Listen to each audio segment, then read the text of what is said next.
Hello, everyone. Welcome to the Streakers Island podcast pregame edition. It is I, Jacob Moore, the self-proclaimed sports analyst, joined by the most dashing man you will ever see in your life. Like, if you think you've seen someone better looking, Denzel Washington, get out of my room. It's Lane Dashing Dashko. How's it going, Lane? You can see how dashing I am. It's like the light, the angelic light is behind me. Blinded by the light. It's like the sky. It's like when you see the light, and you see me. And I hope you. That's why people try to awaken when they're so happy they awaken when they see those and when they have an NDE. But let's not get into that. But there's a big football game tonight, I hear. Yeah, huge game for both teams. You have the Toronto Argos who are looking to, claim a playoff spot, and they can do that tonight. Not clinch it, but they can at least be back in that, hey, they're going to there would be technically in the final playoff spot in the East. And you're looking at the Winnipeg Blue Bombers, who have lost 3 straight. They don't have their starting quarterback. They've made some changes in their secondary because they're not happy with their defense.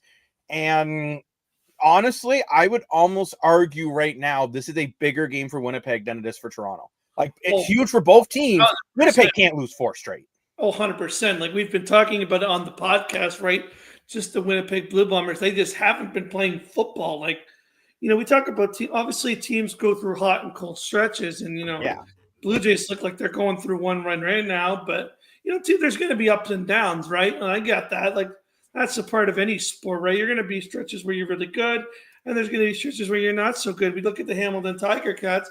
Feels like they can't do anything wrong. They could be down 40 points and still somehow make a last-minute comeback to win a game, right? But you look at the Winnipeg Blue Bombers, and they're not even playing football right now. Like, it's embarrassing. Like, on all fronts, it feels like the offense isn't there. It feels like the defense isn't clicking, where this defense was kind of the go-to defense of the number one defense to be to be beaten, right? This was a running team. This was like a Brady Oliveira. Close enough. Close enough. Brady Oliveira, and they had Kenny Lawler, and they had all these different weapons, and it just feels like it just hasn't been clicking this year. And hello, Mr. Moore, for your money down at the Sky Dome. And Dan has a little update for us at the Sky Dome, so let's head over to Dan for this update. Hello, Streakers Island Nation.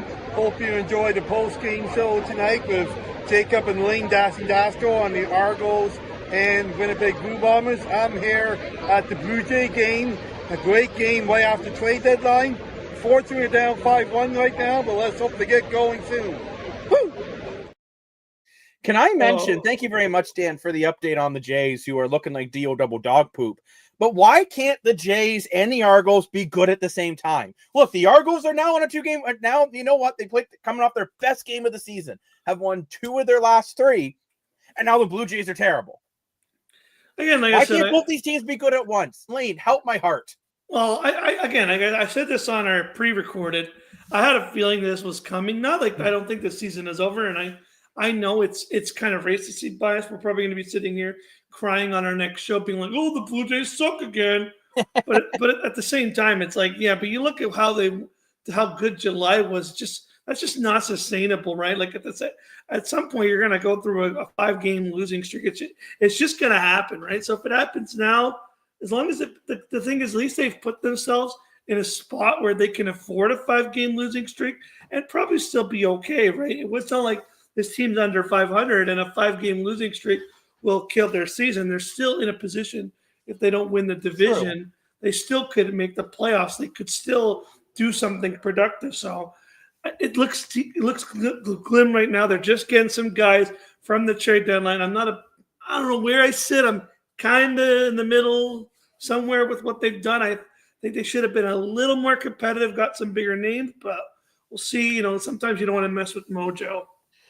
The thing is, I think for the Blue Jays, they did what they needed to do, right? They went out there and they acquired improving the defense with the pitching.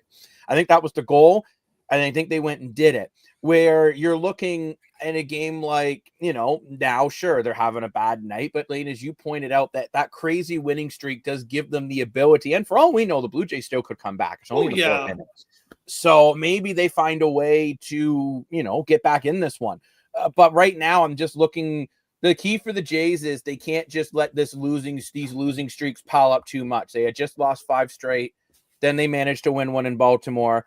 Now, if you lose this one again today, okay, can you make sure it doesn't snowball the way it has in seasons past? Kind of like the way the Toronto Argos, in my opinion, didn't let this season completely snowball. Back to the comments with Mr. More for your money saying, go Toronto Argonauts Football Club 2. Well, good point. You look at that, though, Lane, right? And their losing streak they really struggled out the gate, but the Toronto Argonauts have not let it, at the moment at least. Same with the Ottawa Red Blacks, right? They found ways to climb back in the hunt.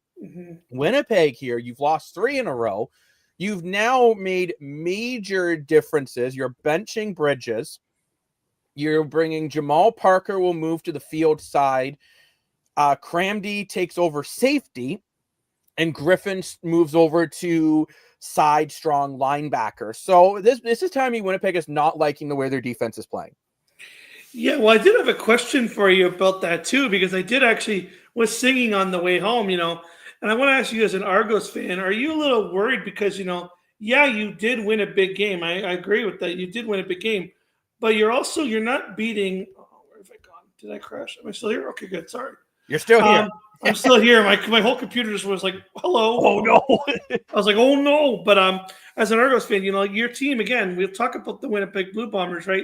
You were on a losing streak. You're 1-5, and then you beat Winnipeg. Yeah, so you're happy that you beat Winnipeg. But does that give you the satisfaction of, you haven't beaten a team that's got their act together, right? At the same time, you kind of walked into a team that was like, well, they're losing left, right, and center. They're not really playing football. It felt like a bit of a freebie. I'm gonna be honest. No, I see where you're going with this, Lane. At the end of the day, a win's a win. And with the Winnipeg Blue Bombers, okay, they're not playing their best football right now. I still wouldn't count them out to be a Grey Cup contender. Just because when you've been to the dance 5 years in a row, it'd be kind of like if the Florida Panthers came out the gate and they really struggled in the NHL. Would you write that team off? No, you wouldn't. You've won 2 Stanley Cups. You've been there the last 3 years. You're going to have confidence. Same with the Toronto Argonauts. That's why I've been singing a different tune when, the Ottawa Red Blacks haven't been able to get their act together much this year. I think they just wish they could play Calgary every week. Without yeah. You look at Ottawa, right, and they don't have that successful track record. They've only been to the playoffs once in the last, I think, 4 seasons. So they don't have that track record the way these other teams do. True. I think Toronto was happy with that win, felt good to get their first win at home. And they have to be feeling good, but at the very same time, they can't let that win get to their heads too much, because I don't think Winnipeg's defense will come out this sloppy again tonight. I think Nick Arbuckle is going to have a harder time tonight. It's another sellout crowd in Winnipeg, which, I will say they have the biggest fan base in the CFL, and it's not even a question anymore. I'm sorry, Saskatchewan.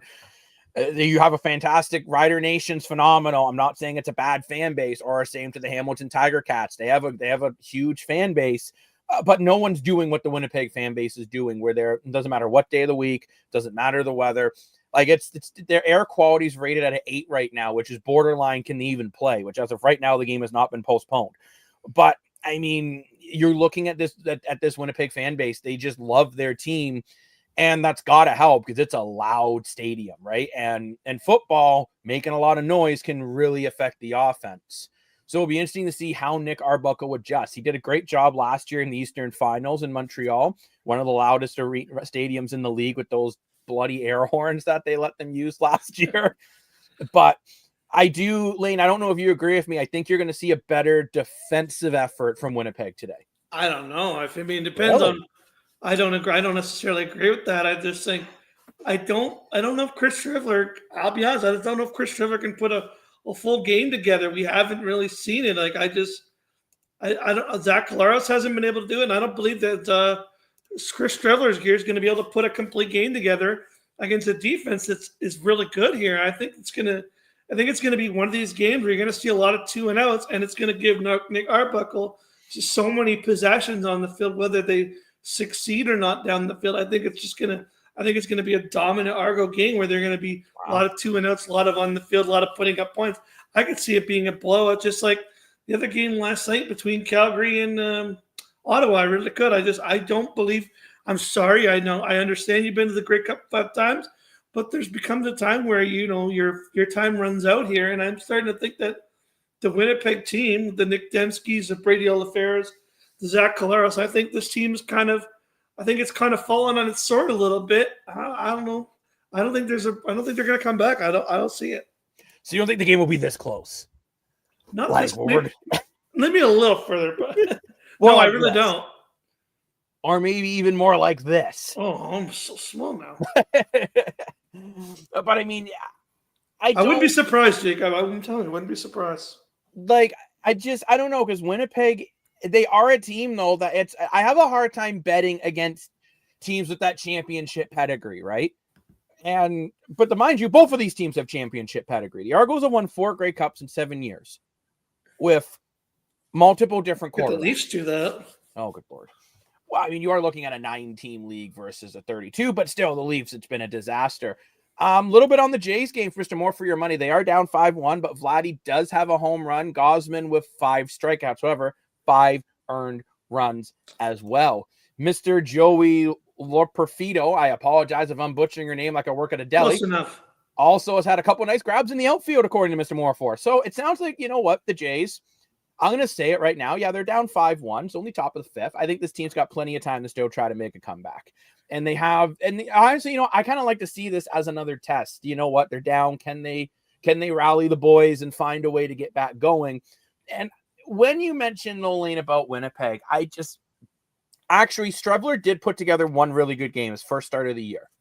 Remember, Collaros was suspended for not answering the call, as everyone knows. Truthfully, he was lucky he wasn't suspended 2 games for what he did, because that used to be a 2-game suspension. And Collaros, he's a very different quarterback, right? But you know what? Maybe Winnipeg is still trying to run an offense that they just can't run anymore. You don't have Kenny Lawler anymore. Dalton Schoen's injured. You won't play Dylan Mitchell for some reason, which that mind boggles me. A guy that was been a 1,000-yard receiver recently is not in your starting lineup with everyone that's injured and everyone you've lost. So maybe, though, as Chris Strebler offensive, more RPOs and short to medium throws, maybe that will be more effective. Now, Lane, you've talked about this, though. Toronto's defense is better at defending those plays than the deep ball. For sure, right? Like, at the end of the day, and now they got Winton McManus, who he did struggle his first game, but especially that second game there against Winnipeg, looked like he's really bounced back. Sometimes you need a game or two to get back in your reps, right? And this Argos defense, even though they struggled against Hamilton, they are a threatening defense. This team it's kind of built on defense, right? Like, even you told me, like, this Argos G has been running kind of like you've seen them get picked apart last year by Edmonton, where everyone was like, oh, they won. Let's just take out their players. And how many players you told me just have been going throughout the league here. So what the Argos defense has been very good at over this impressive 3-year run, they've been able to bend but not break. They'll give up a lot of yardage, but they create the turnover when they need it, or they hold you to a field goal in a lot of situations. Like, truthfully, to say, like, our prop for this one for the Bombers was 375 yards of total offense. I don't think that's completely out to lunch, because Toronto is a defense that gives up a lot of yardage, but they don't give up a lot of points per yardage. You actually look at the point spread between these two teams, like with points per game for and against, it's very, very comparable. These are two pretty even teams. Although I do actually think right now, over the last 3 games, Toronto has played better football than Winnipeg's last 3 games. Because even your loss to Montreal, okay, the 4th quarter was a disaster, but 3 out of 4 quarters, you played very well in that game. Like, I think Toronto, besides of 1 quarter, has been playing really good football of late. Yeah. This is a tough task for Winnipeg. It's interesting. I don't know if you're surprised, Lane. All the CFO writers, it's a clean sweep. They all said Winnipeg tonight. Wow, really? Yes, I was surprised by that. I just don't. Maybe I'm blind. Maybe my midday nap may be delirious or something. But I think Winnipeg people pick them based on the past, They have been the best team in the West for the last 5 years. I think that's a fair statement. They have been one of the best teams. They have been the standard of Canadian football over the last 5 years, except in Grey Cup games that aren't against Hamilton. I'm sorry, Lane. Well, fair enough. But you know what? I mean, I don't know if any of the writers are talking about I don't know how to say it, but like the writing on the wall here or the elephant Father in the time. room. Let's just say it. Father Not time. even that, but just like, I'll be honest, and I'm going to come out here and say it. I still think that this whole Zach Collaros phone call has really kind of put a damper on this team's sort of locker room mojo. Because, I mean, I can't prove that someone's cheating. But, you know, when you see he's not answering this, he's obviously didn't want to talk to them for a reason. No one doesn't look at their phone for 24 hours. Like, exactly. let's just be honest here. Yeah, so not in today's world. Whether you want to say it or not, I just don't believe that story. So he was obviously trying. I'm just going to address the elephant in the room. He was obviously trying to avoid a phone call. For what reason, I'll never know. I can't prove it. I'm not saying he's a cheater, but at the same time, something happened there where he missed a phone call, and then somehow, even if his brother called him, would his brother enrich him for 24 hours too? You know what I mean? Like, it just seems kind of weird. And now, you know, they've kind of come into this season, and it's kind of been a disaster. They started out good, but then it was like it's kind of gone into a disaster. And now Zach Collaros is hurt, and now it feels like that their receivers are kind of old. It feels like this team's getting older. So like, I don't know if it's just like bad luck. I don't know if it's just like, you know, maybe that one thing has kind of been sitting in the room because maybe they're getting more questions about it. Maybe there's more doubt in that room, you know, especially if you don't know, you know. Sometimes you don't know your friends are doing things off the field that you don't know. True. But and now maybe that's gotten into the minds. Is like, is this guy like, you know, compete? What's going on? You know what I mean? At the end of the day, like, you're going to question even yourself. Like, are my guys coming playing clean? I like, look at the Guardians right now. It's the same thing playing on the Cleveland Guardians, right? Oh my God. I couldn't imagine that clubhouse right now being like two guys cheated. And like, I don't even know how they could win the games after that. But what is interesting, and I know I'm going back all the way to week 2, which is Winnipeg's first game of the year, but Chris Trevler did go 15 for 24, 246, 3 TDs, and 1 pick. So you can win with Chris Trevler, and you beat BC pretty easily 34-20. The game was kind of Winnipeg kind of controlled it for most of the game. They had a lead pretty much the whole night. And I just am curious to see what this offense is like with Strevler. You know what? The explosive plays weren't there as much. And maybe this Winnipeg offense is more built for the maybe it's more built for the slower work your way down the field kind of play. Now, it's interesting. Jim Barker, who is a long-time CFL, you know, analyst and coach and GM, he thinks Winnipeg's in a lot of trouble tonight. So he's kind of thinking the way you're thinking, Lane. I think this game's going to be a little bit closer. I do honestly think Toronto's coming away with it. And I'm going to say it. I'm wearing my lucky Argo shirt tonight, okay? And let me explain this. When they won the Grey Cup last year of Nick Arbuckle at quarterback, I was wearing this shirt. When they won in Ottawa, I was wearing this shirt. When they lost to Montreal, I was not wearing this shirt. So I decided, I normally wear my jersey when I go to the games in Toronto. I'm like, no, just for whatever. I'm going to wear the shirt. Dan thinks I'm nuts, by the way. And then they won again. So I am wearing this shirt for every Argo game until they lose. Lane, I don't know if you think I'm a little crazy. I'm normally not a superstitious type. But if it ain't broke, don't fix it. No, well, no, I kind of agree with that. I can see a lot of players are like that too. Like, what is it? What's the story? Like, it's like someone has said, no, there's some hockey players that haven't changed their socks in 15 years.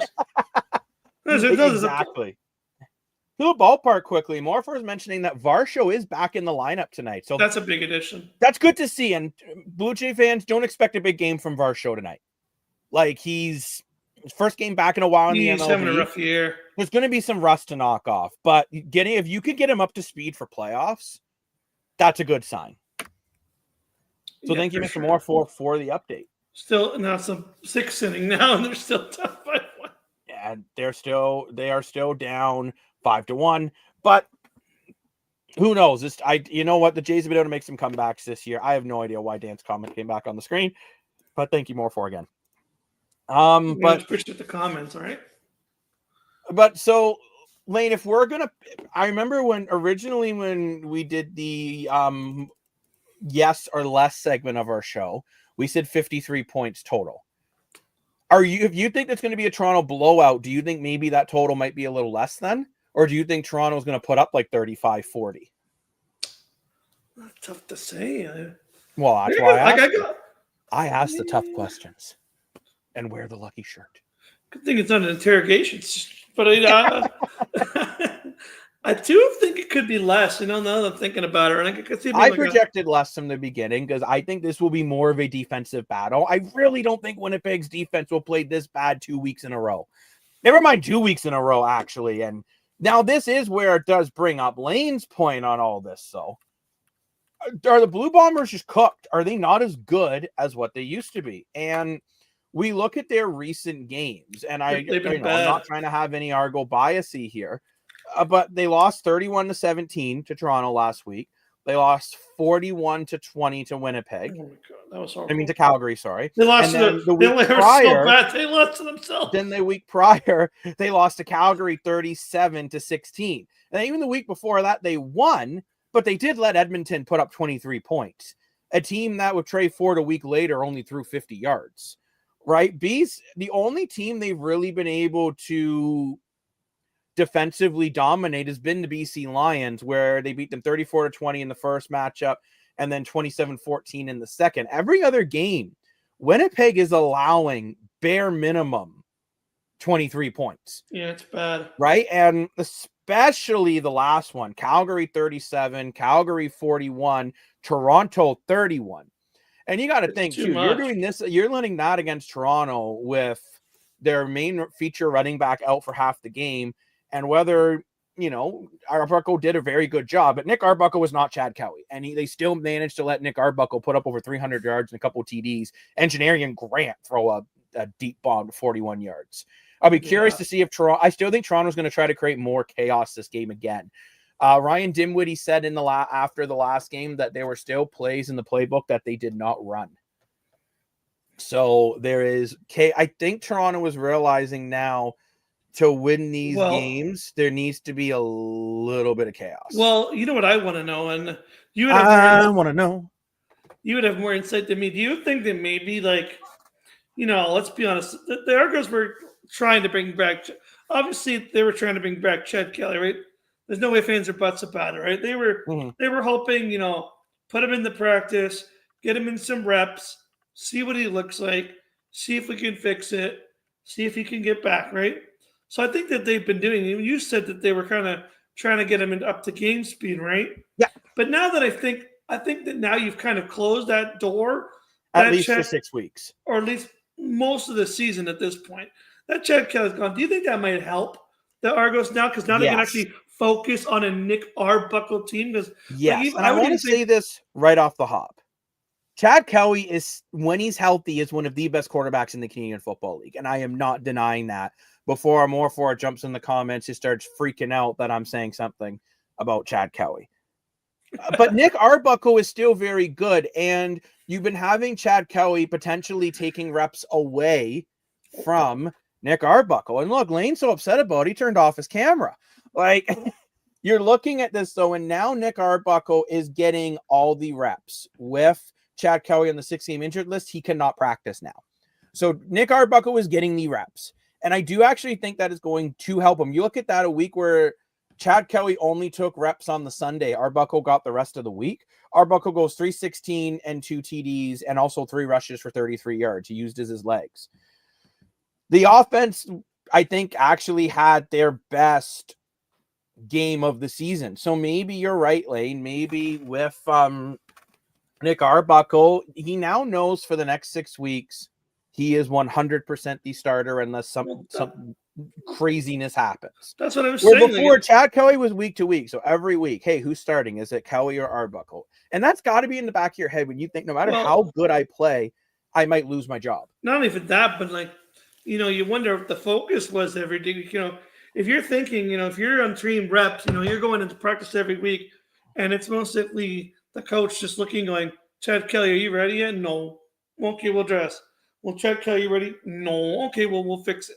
But now the Argos OC and head coach here, Ryan Dinwiddie, and their OC can actually focus on a full-on Nick Arbuckle sort of, game plan, right? They can actually put together a full game plan of plays and of weaknesses, strengths, and weaknesses that are centered around Nick Arbuckle, because they basically know, unless something crazy happens, we're stuck with this guy for the remainder of the season. And you probably are, because if you somehow make the playoffs, I don't think you're going to put in Chad Kelly, who's been off almost the whole season, if this team actually starts to turn it around here.